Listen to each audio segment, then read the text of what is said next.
Era un personaje delirante, maravilloso, un poema que camina, que sonríe, que de repente abre una sombrilla, que se convierte en pájaro, que se convierte después en pescado y desaparece. Octavio Paz. Podría uno ser cocinera, podría uno ser periodista, podría uno ser académica y también podría uno ser artista. No creo que escogemos mucho. Yo creo que uno sigue la tendencia que mueve a uno. O a veces hay otras gentes que le obligan, la familia o la educación, a hacer algo que no quiere hacer. Eso no es mi caso.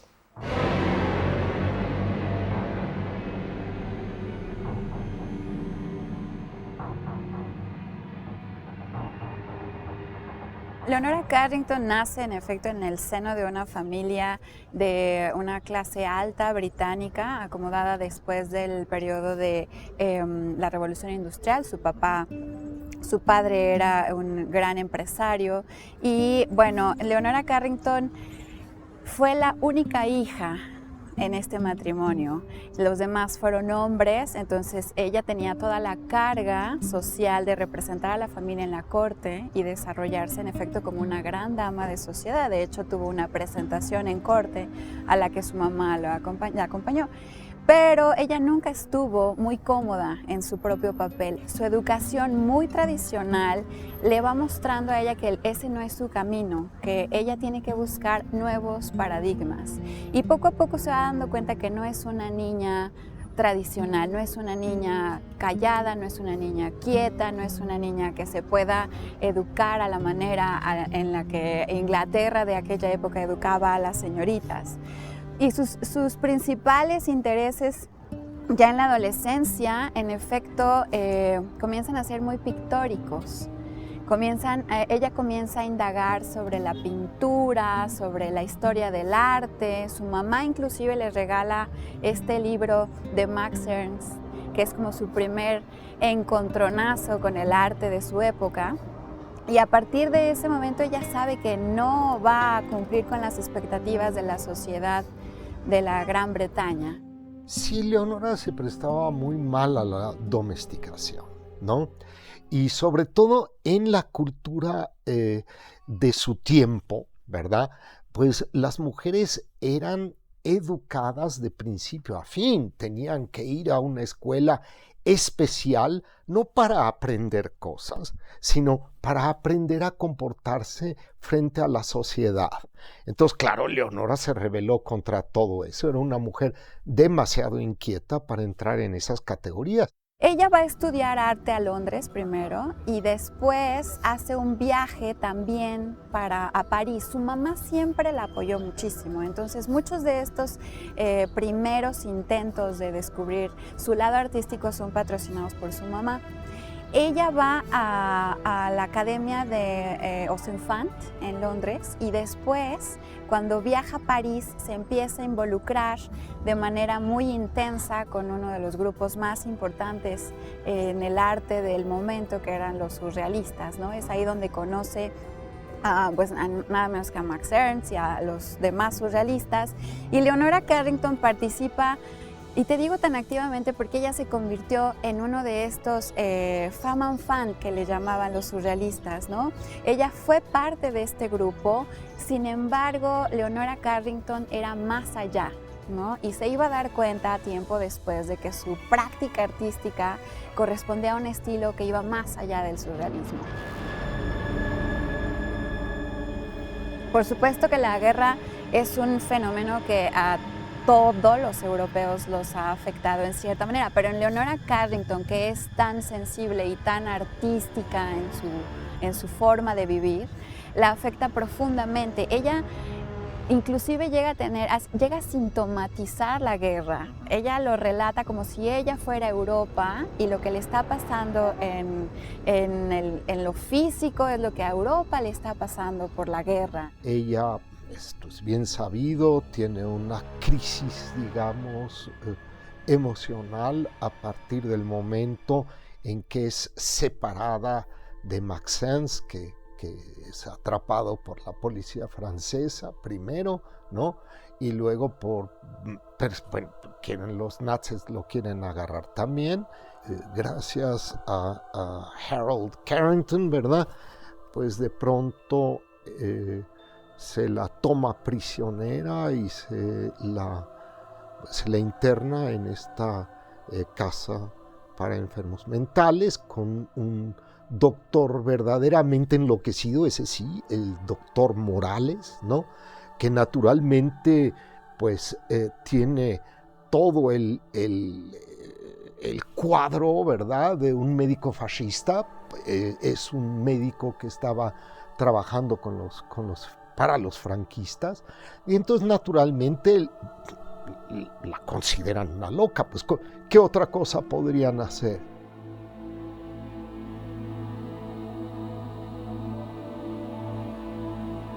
Yo creo que en general la vida y la naturaleza nunca es totalmente agradable.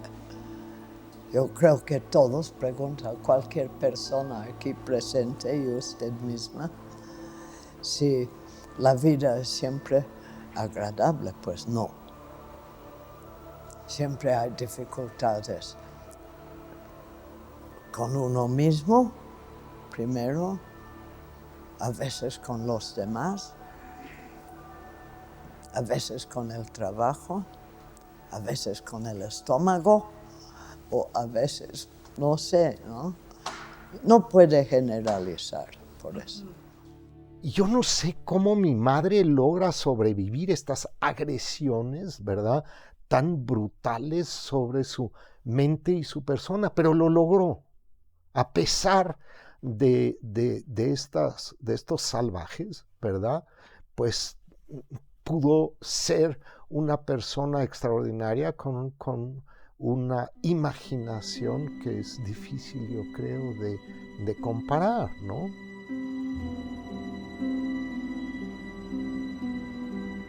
Ella encuentra a Renato después de escapar de una enfermera verdaderamente feroz, igualmente feroz que el médico, ¿no? Se llamaba Guardado, ¿no? Ojalá y se hubiera guardado en otro lado, pero en todo caso esta señora, ¿verdad?, pues era la continua, digamos, policía de Leonora. Entonces ella logra salir de su vigilancia y entonces corre a la embajada mexicana y pues espera que llegue Renato ahí, porque Renato era el attaché cultural. Prácticamente se casan como una especie de acuerdo amistoso para que Leonora pueda salir de esa Europa atrozmente destrozada por la guerra y cretinizada por la ideología fascista.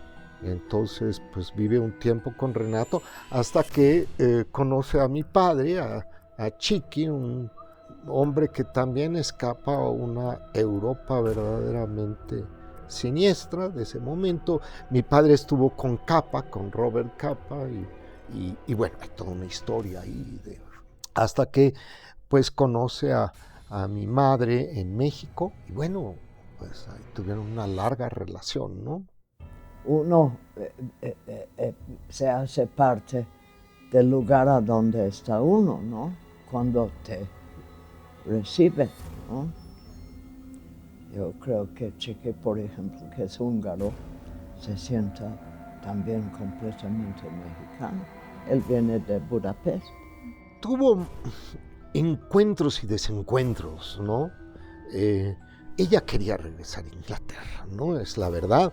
Pero su vida en México pues fue extraordinariamente rica porque tuvo momentos de inspiración en los mercados. Pues lo que hacen la gente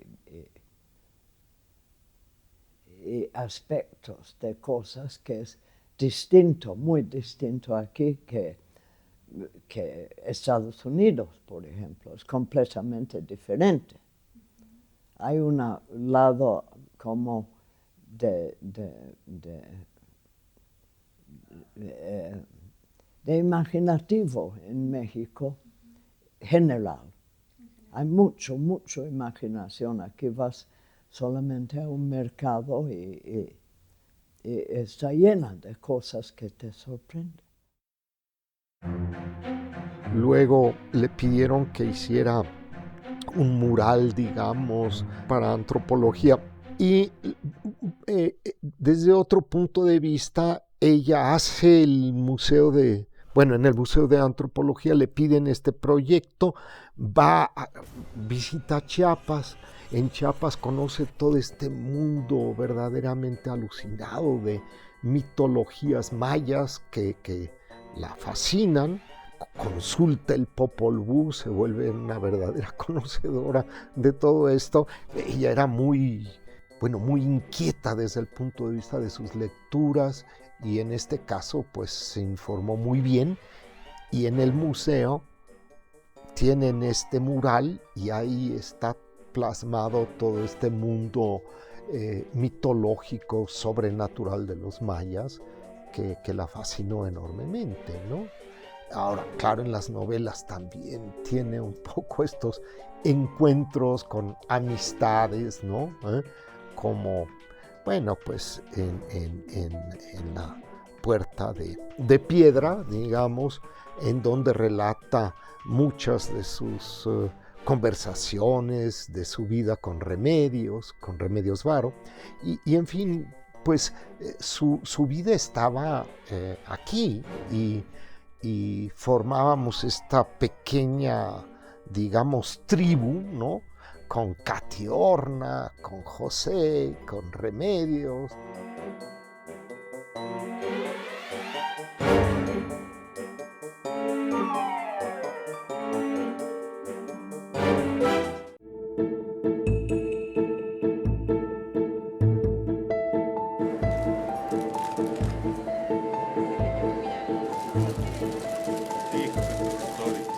Una persona verdaderamente admirable a quien tengo el gusto de haber conocido desde hace algunos años. Su obra, verdaderamente espléndida, no se limita únicamente a la pintura, sino también es grabadora, escultora y también escritora.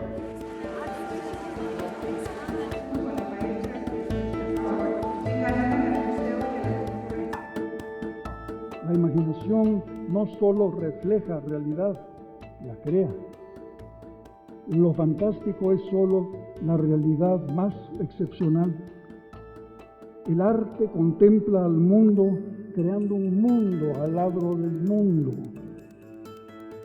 La imaginación es el nombre del conocimiento en arte. La locura es una metáfora de la imaginación. El arte es la reserva de cuanto no se puede asimilar a la uniformidad colectiva. El arte es el secreto de la realidad. El mundo que pinto no sé si lo invento. Yo creo que más bien es ese mundo el que me inventó a mí. Leonora Carrington. Su institutriz era una mujer irlandesa que además conocía mucho de la tradición y de las historias, ¿no? de su pueblo. Ella le contaba historias de duendes, de animales fantásticos, de brujas, de bosques encantados, y eso empezó a poblar la cabeza de Leonora de una manera que en algún otro niño hubiera sido una curiosidad mediana. Pero en Leonora Carrington fue un verdadero destape a otra dimensión, a otros personajes. Ella misma empezó a crear personajes en su cabeza. De hecho, el cuento de la hiena que va al baile de la corte, se imaginó a ella misma siendo un animal salvaje en un medio tan tradicional como la alta sociedad británica. Hay una infinidad de temas que atraviesan por el imaginario de Leonora. Muchas veces tiene que ver con la mitología, otras veces tiene que ver con la naturaleza, otras veces tiene que ver con los sueños. En fin, es complejísimo el mundo temático, ¿verdad?, que ella cubrió. Muchas veces se fascinaba, digamos, con la mitología judía, por un lado, pero también con la celta. Y ella se alimentó de tantas fuentes que yo creo que ella construyó su propio surrealismo. Claro que el primer contacto fue con Max Ernst. Max Ernst fue su gran amante. Yo creo que, pues, finalmente compañero de aventuras artísticas, ¿no? Pero yo no sentiría que Max Ernst la influyó. Hubo una comunicación muy activa entre ambos. Si Max Ernst influyó a Leonora, Leonora influyó a Max Ernst. Ella se interesaba mucho por la magia, por la alquimia, eran otros puntos de referencia temáticos otra vez, ¿no? Entonces, cuando hablamos de magia, yo siempre otra vez me quedo rascándome la cabeza y diciendo, bueno, ¿como quién, por ejemplo, no? Y no hay un quién, por ejemplo, porque otra vez su mundo mágico tenía que ver con las presencias que podía invocar dentro de su propio imaginario, y como quizá algunas veces tenía correspondencias, ¿no?, con las historias de las brujas medievales u otras, ¿verdad?, o las mismas curanderas o chamanes, etc. Todo ese mundo le fascinaba naturalmente. La obra de Leonora Carrington está permeada de mucho misticismo, ¿no?, pero también de mucho humor negro, muy británico, y de mensajes muy íntimos. En la obra de Leonora Carrington, en efecto, hay una influencia fuerte del contexto histórico, porque además Leonora Carrington pertenece a una generación que brinca entre siglos. Dentro de esta complejidad temática, Leonora lo que hace es que destruye los temas, no los construye. Es decir, los construye alguien que está haciendo un libro sobre mitología, ¿verdad? O de la que sea, celta o prehispánica o lo que sea, y entonces construyen su discurso alrededor de esto. Leonora lo destruía para poder construir su propia mitología.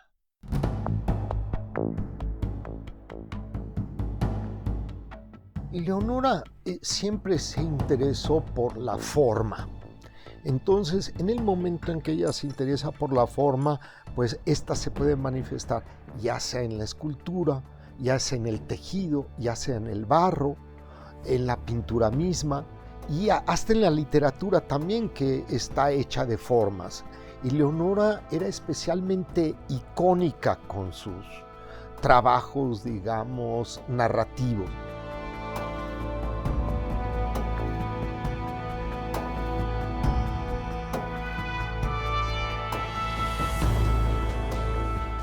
Tiene una historia, una pieza donde se va a cocinar a un obispo en mole, ¿no? Entonces ya desde ahí sabes que no es una obra seria, que encierra ciertos dobles sentidos, cierta ironía. Eso es lo que se mezcla en Leonora Carrington. En el teatro, bueno, nace todos sus personajes internos, ¿no?, que necesitan expresarse, ¿eh? Y entonces pues regresa a algunos escenarios de su infancia, u otros, y entonces empieza a armar todo este mundo tan complejo que existe en las obras de teatro, como en Penélope, digamos.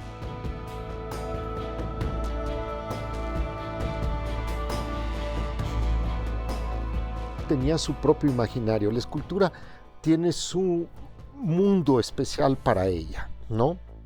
Un mundo que tenía que ver con su imaginación táctil, por ejemplo, ¿no? Y es a través de sus dedos que descubre toda una serie de posibilidades para hacer cosas, ¿no? Bueno, yo creo que la diferencia es las dimensiones, porque una escultura está en el ambiente, como un cuadro tiene cierta separación del ambiente, porque tiene su ambiente, el cuadro, ¿no? En la pintura se hace todo, es parte del ambiente. Una escultura es una pieza que está dentro del ambiente que le rodea.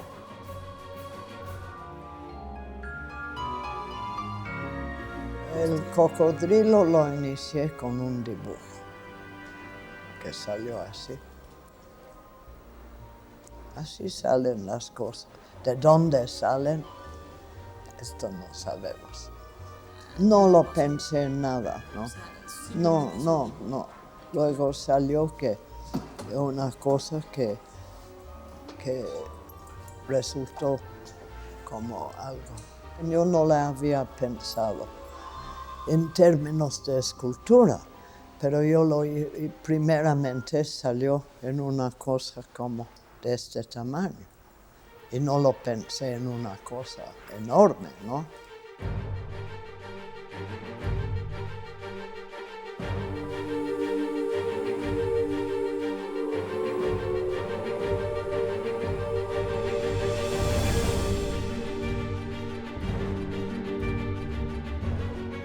Siempre hay sorpresas. Por ejemplo, los textiles, pues hasta ahora los estoy conociendo algunos de ellos. Son unos textiles, digamos, uno de ellos en un tríptico en lana, bordado con hilo de oro, hilo de plata y algunos estambres de lana de colores para los dibujos.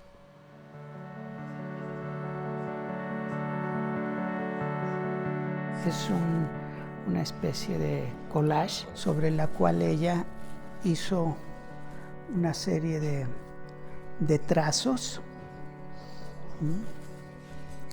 y que sobre esa línea fueron hilvanando con un color del hilo. En el caso de la figura, debió hacer el dibujo, posiblemente ella misma recortar la tela y después sujetarla sobre esta tela base con diferente tipo de puntadas, la pieza.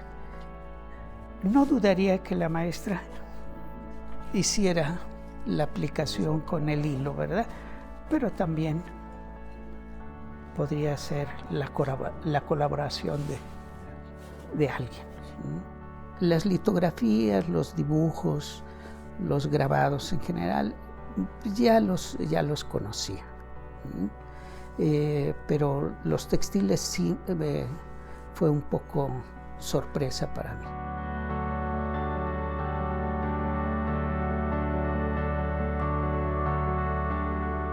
La experimentación viene con la inquietud que todo animal tiene, y nosotros, animales humanos, también lo tenemos.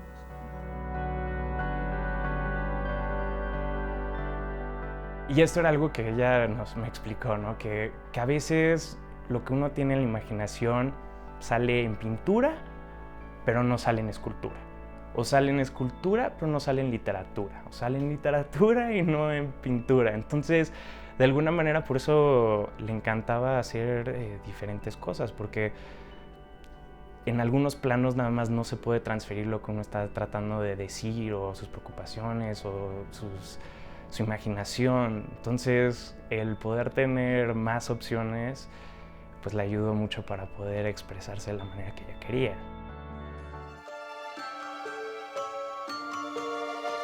Pues es el libro original con las ilustraciones y cuentos que hizo para mi padre y mi tío cuando eran muy chicos. Entonces, pues es un objeto muy valioso para toda nuestra familia porque pues todos lo hemos escuchado cuando fuimos muy jóvenes y es algo que podemos compartir en toda la familia de cierta manera. Y el hecho de que esté muy mezclada su literatura con sus dibujos, pues es algo increíble, te ayuda a expandir tu imaginación cuando lo estás leyendo y te pone figuras muy interesantes para sus relatos. Todos son diferentes cuentos de ella. ¿En qué año creó este libro, Pam? ¿Como 50? Sí, por los 50 más o menos. Y digo, yo tuve, afortunadamente, pues nos conectamos tan bien, pero fue hasta que crecí un poco, porque la verdad no era muy niñera.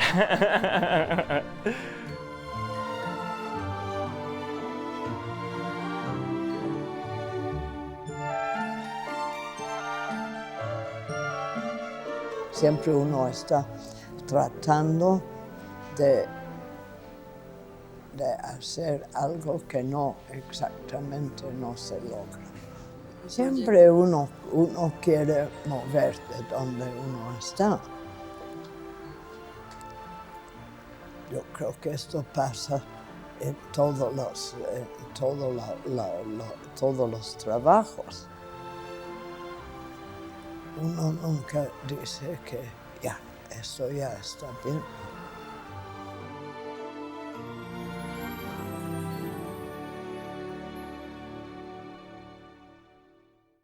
Yo creo que como todos los artistas no tienen límite sobre el material que quieren utilizar para crear una obra. Lo mismo, pues hizo escultura, hizo cerámica, no sé cuántas cosas, en madera, piezas en madera. Sí puedo decir que el restaurador tiene la fortuna de ver centímetro por centímetro la pieza y muchas horas. Entonces sí llega uno a ir tomándole un aprecio a la pieza. Pero cada que veo una pieza sí pienso en ella y descubro, pues digamos, algo que no había visto en las obras que he visto, y digo, ay, cómo me hubiera encantado platicar con ella de esta pieza, completar el círculo de la relación de la pieza, el trabajo y la opinión de ella. También se volvió una manera de conectarse con la familia. Entonces, el poder hacer arte con nosotros, con mi papá, pues era una manera de integrarnos en su mundo. Entonces, digo, si nosotros que todos padecemos mucho estrés en esta ciudad, era increíble poder aprender cómo meditar con ella, aprender cómo el dibujo te puede calmar, la escultura te puede, o bueno, para mí me podía llevar a un lugar donde uno es feliz, uno está metido en lo que está haciendo y puede expresarse de cualquier manera. Y hay cosas que no salen en las palabras, se tienen que hacer, es algo físico que uno tiene que de verdad sacar. Y yo creo que ella ha entendido eso a través de su vida y afortunadamente nos lo pasa a nosotros.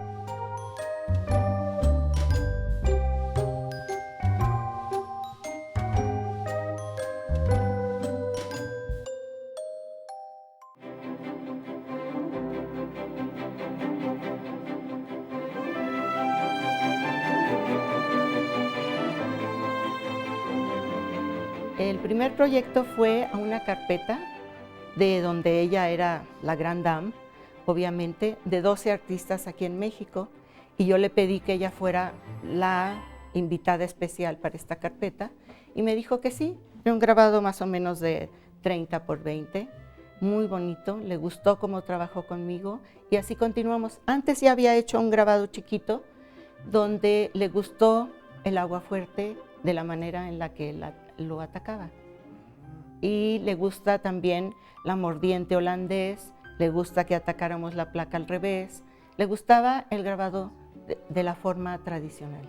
Una vez hicimos una prueba del que se llama Visitas y no le gustó con azul. No, a mí blanco y negro, no me le pongas color.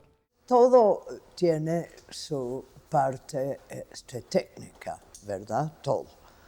Si usted prepara, por ejemplo, frijoles refritos, por ejemplo, también es todo un proceso, ¿no? Es distinto de hacer frijoles refritos que de hacer, por ejemplo, no sé, una sopa de papa o una ensalada. Todo es distinto, todo tiene su técnica. Se puede uno comer frijoles refritos muy buenos y se puede comer frijoles refritos muy malos. Un día me habló Leonora y me dijo, Emilio, tengo unas placas aquí embrujadas, ven a ver qué tienen. Pues fui por las placas y sí, estaban como muy polvosas, llenas de polvo. Me las traje al taller, las limpiamos aquí muy bien, con brazo y alcohol, y las limpiamos y ya había un grabado, ya había un dibujo sobre la placa. Entonces le sacamos una copia en blanco y negro, se la enseñé y resultó que eran unos obreros irlandeses, tenían el sombrero como de Inglaterra y me dijo, me gustan y me firmó el Bonatiré, me firmó la primera copia e hicimos una edición con eso. Pero era una placa que tenía ella guardada hace años en su casa, empolvada, y la limpiamos nada más y salió un grabado, resultó un grabado.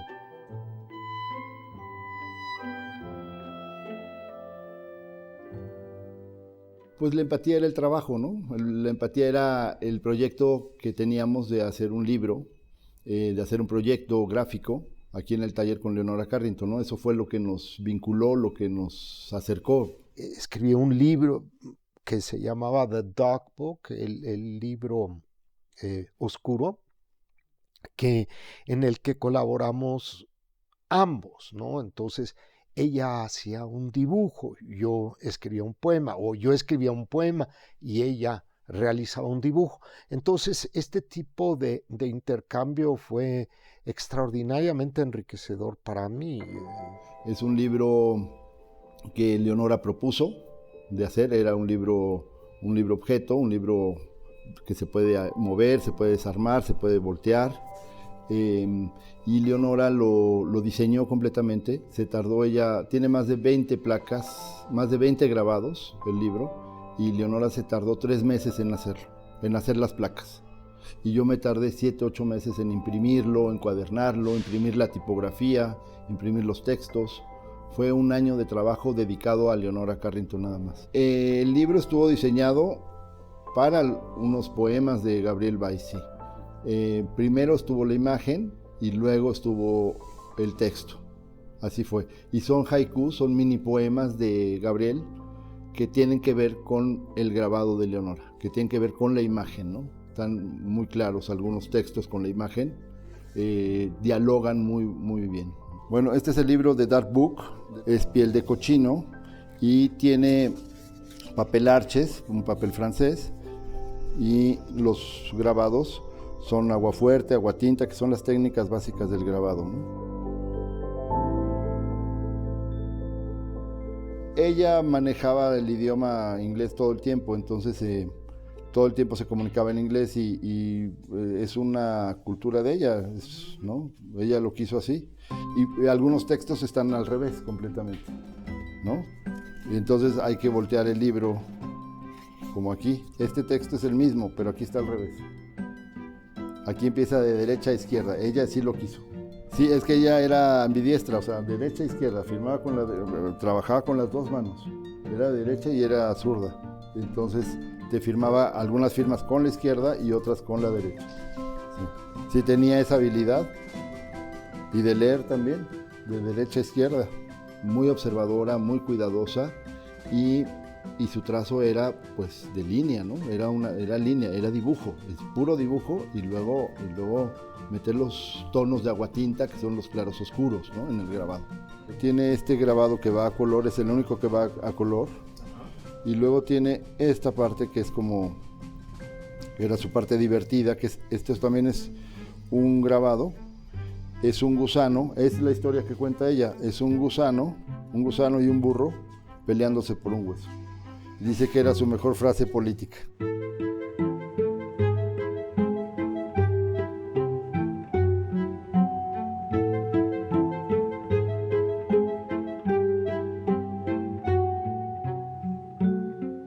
Primeramente, yo soy una mujer, no soy un señor. Así es que no tengo una señora que me está cuidando, que hace el mercado, que hace la cocina, que vea cuántas camisas limpias tengo. Yo no tengo esta. Solamente hasta la fecha son los hombres que dominan la vida cotidiana. Era una mujer que no podía pasar desapercibida. Era una mujer clara, precisa y que sabía lo que quería. Y era la primera feminista. Esto de Frida Kahlo, que es la feminista número 1, Leonora, mucho antes que Frida, porque antes era mucho más feminista que a Frida se le atribuyó después el feminismo. Leonora lo defendió siempre. Lo defendió en una anécdota muy importante. Estaban en París y estaba el grupo de los surrealistas, encabezado por los fuertes de ahí, y llega Picasso, según refiere Leonora. Y la ve, y Leonora era mucho más joven que Picasso, y le dice a Picasso, venme a traer unos cigarros. Y le contestó Leonora que vaya tu madre. Pues era una suegra muy peculiar, porque no creo que todas las suegras, por ejemplo, le regalan a su nuera novelas feministas de Doris Lessing y hablan de feminismo con ellas. Y yo tuve esa suerte, ¿no? Que ella era una mujer muy, muy consciente de la condición de las mujeres en el planeta, en diferentes clases sociales, etc. Y, por ejemplo, sí me acuerdo que también le importaba mucho el ver a nuestras mujeres, el arte popular que hacían, esos tejidos maravillosos. Y para ella era tan valioso eso como un cuadro que podemos ver de algún artista en un museo. Era buena amiga con las mujeres. Era un poco más huraña con los hombres. Yo creo que es bastante obvio si uno se pone a ver como por los 60, ¿no? 68, hay un par de pinturas muy políticas. Y bueno, mi familia estaba un poco involucrada en las protestas y pues se ve su ansiedad, ¿no? En estos cuadros, se ve cómo se torna lo político en su pintura y su preocupación por la muerte, su preocupación por la violencia, por un estado militar.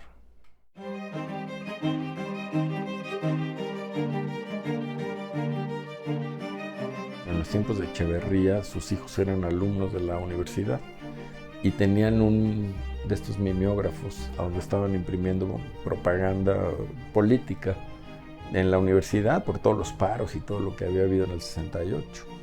Entonces le dicen de Gobernación directamente que se vaya del país porque la están buscando, ya están en los expedientes.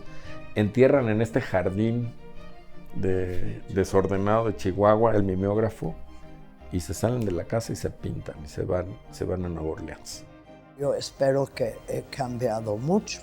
No me gustaría, después de 70 años más o menos trabajando, porque yo tengo ahora 84 años, y será muy triste que vivir tanto tiempo sin cambiar, ¿no? A veces uno se hace más tonta con la vejez que con la juventud, ¿no?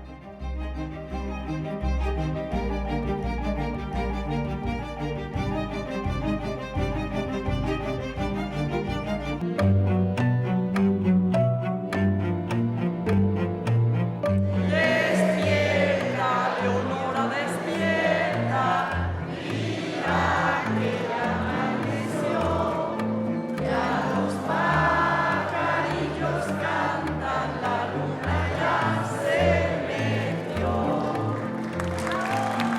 Y la vejez es algo, también tiene cierta amenaza, ¿no?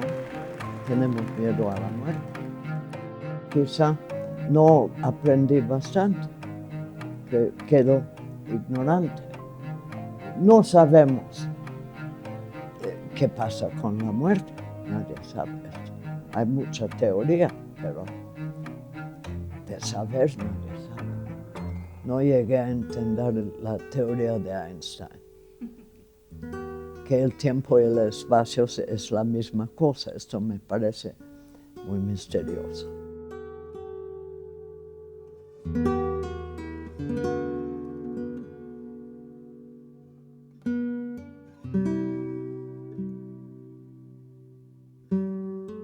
Bueno, ahora de una manera como investigador me ha tocado tener que leer los relatos un poco más duros, ¿no? Que son acerca de su vida, acerca de los momentos muy pesados que pasa ella, pero sí noté mucho que de alguna manera es una terapia, ¿no? Para manejar las cosas que uno más teme en esta vida, como la trompeta acústica, que se trata de la vejez, ¿no? Y cómo maneja uno la vejez. Entonces, de cierta manera, uno le puede ir encontrando a su literatura pues los temores que ella tiene, que después todos compartimos, y cómo los resuelve de una manera muy creativa con su imaginación. Muy difíciles en el sentido que tanto Patti como yo quisimos construir una especie de camino para que ella pudiera bien morir. Desgraciadamente luego es atrapada en las redes de los hospitales, ¿no? Y ahí sí sufre lo indecible, ¿no? Pero yo creo que los últimos momentos, ¿verdad?, estuvieron pues marcados por eso, ¿no? Marcados, uno, por todo el tipo de labor que quisimos hacer con ella, ¿no? Leyéndole cosas que le agradaban y, en fin, tratando de hacer que este camino hacia la muerte fuera un camino, pues, menos traumático. Era una mujer tan entera que yo sé que estudiaban Gabriel y ella el libro tibetano de la muerte, y pues yo lo que puedo decir es que a mí me encantaría poder llegar con esa interés a la muerte propia, porque sí estuvo trabajando su muerte, y pues fue pues muy duro, ¿no? Porque creo que todos la extrañamos mucho ahora. Pero sí llegó sabiendo que iba a morir. Se estaba preparando para eso. Claro, en el momento en que muere, yo siento que pierdo algo muy entrañable, ¿no? Muy difícil de recuperar, en el sentido que había una relación creativa.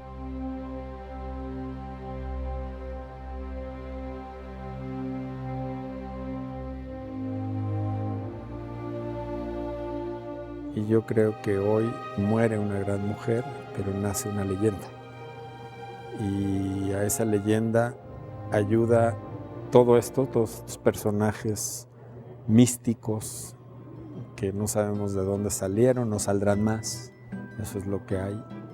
Y lo importante es difundirlos.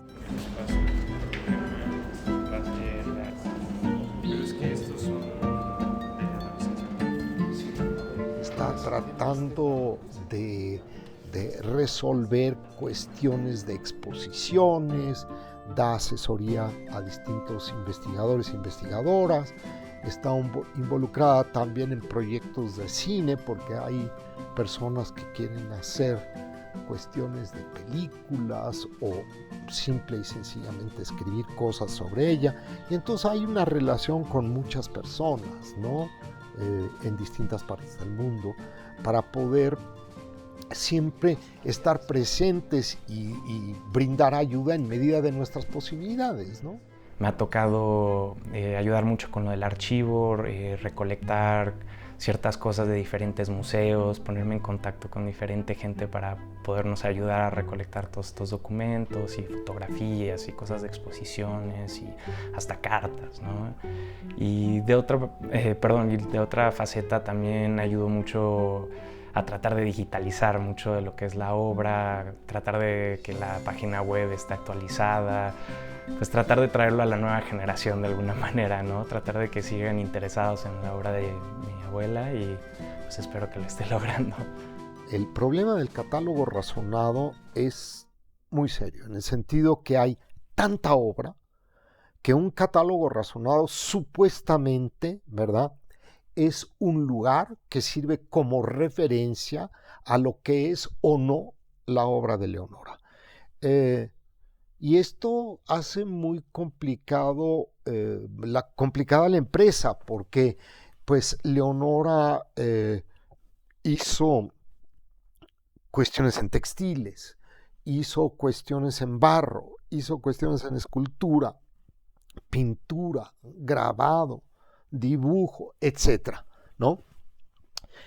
Alguna parte de esta obra, ¿verdad?, está en México, una gran parte quizá, pero otra no. Otra se quedó en el pueblo de Ardèche, donde vivía con Max Ernst, y una buena parte de eso desapareció y no sabemos pues, quién la tiene o no. Otra parte la tenía la familia inglesa. Eso también, pues se han vendido cosas, entonces ya tampoco sabemos pues quién se quedó con qué. Entonces yo prefiero por el momento, ¿verdad?, pensar que hay otras posibilidades en lugar del catálogo razonado, ¿no? ¿Sí? Que sería justamente el tipo de empresa que estamos haciendo, la del archivo. En lugar de catálogo razonado, un archivo que sea pues lo más completo que se pueda. El artista tiene que pensar que entre más se vea su obra, entre más se aprecie, obviamente va a enriquecer a otras personas y se va a dar más a conocer. Queremos hacer un archivo. Habíamos hablado con Rafael Tovar y de Teresa cuando estaba, primero era Conaculta, ya después fue secretario de Cultura, y para él era muy, muy importante que el archivo de Leonora Carrington quede en México. Y dijimos, retomamos la idea, y pues nos hemos estado abocando a reunir fotografías, correspondencia, manuscritos de ella, libros, revistas, para que puedan vivir en la Biblioteca México en el futuro. Y bueno, aparte estamos haciendo talleres de arte para pues acercar a la gente a su arte de ella y que ellos mismos puedan empezar a crear, ¿no?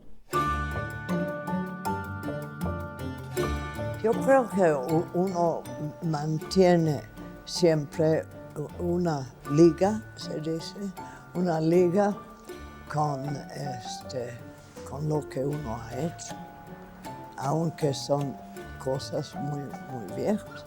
A veces la vergüenza es una liga.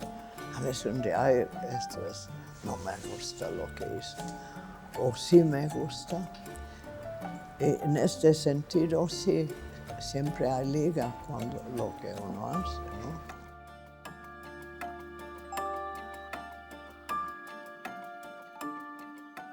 Una gente que nunca trabajó una obra por encargo, siempre fue por inspiración. Y la inspiración nunca sabía de dónde le iba a llegar. Entonces, cuando yo le pedí haz esto, me dice, no sé si voy a inspirar y voy a poder, no sé si puedo, ¿no?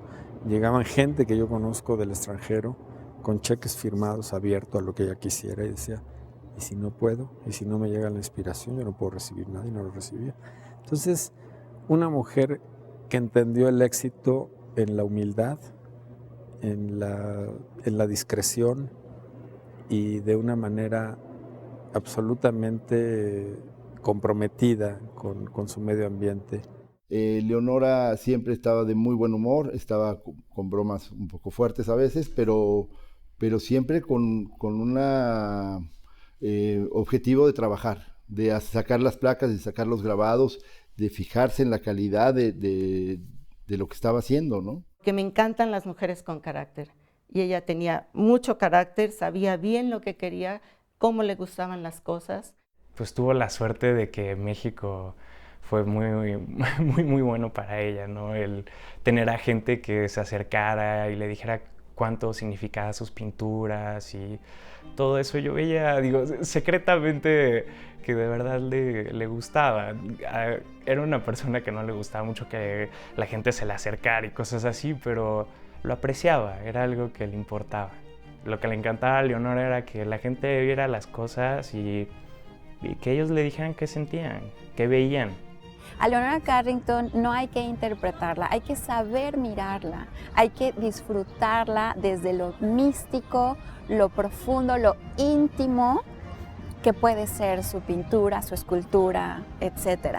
No hay un parámetro, porque además a Leonora Carrington nunca le gustó hablar de su obra, nunca le gustó explicar la obra, lo cual nos lleva a pensar que a lo mejor no es necesario explicar la obra. A lo mejor a Leonora Carrington hay que sentirla, el arte hay que sentirlo. Para todas las generaciones la enseñanza más importante es que valoren su imaginación, que el mundo real y objetivo no es todo y que el mundo imaginario es muy importante también para uno poderse entender a sí mismo y aparte el exterior. Los animales nos enseñan cosas. Ah, sí, por ejemplo, de no matarse por miles como nosotros. ¿Verdad? Así es. Eso, por ejemplo. ¿Quién ha pensado en una guerra de caracoles, por ejemplo?